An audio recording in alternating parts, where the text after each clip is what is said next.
एक गांव में एक किसान रहता था। एक बार उसे कहीं से बाज का एक अंडा मिला। उसने वह अंडा मुर्गी के अंडे के साथ रख दिया।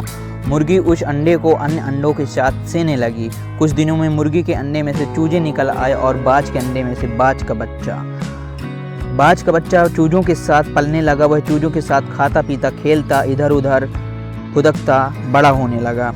चूजों के साथ रहते हुए उसे कभी एहसास नहीं हुआ कि वह चूजा नहीं बल्कि बाज है। वह खुद को चूजा ही समझता था और हर काम उन्हीं की तरह करता था। जब उड़ने की बारी आई तो वह अन्य चूजों की देखा देखी वह भी थोड़ी ही ऊंचाई तक उड़ा और फिर वापस ज़मीन पर आ गया। उसका भी ऊंचा उड़ने का मन करता, लेकिन जब वह सबको थोड़ी ही ऊंचाई तक उड़ता देखता तो वह भी उतनी ही ऊंचाई तक उड़ता। ज़्यादा ऊंचा उड़ने की वह कोशिश ही नहीं करता था। एक दिन उसने ऊंचे आकाश में एक बाज को उड़ते हुए देखा। इतनी ऊंचाई पर उसने किसी पक्षी को पहली बार उड़ते हुए देखा था।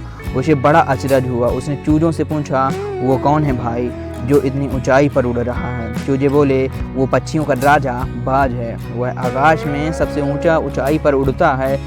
कोई दूसरा पक्षी उसकी बराबरी नहीं कर सकता। यदि मैं भी उसके जैसा उड़ना चाहूँ तो बाज ने पूछा, कैसी बात करते हो? मत भूलो तुम एक चूजे हो।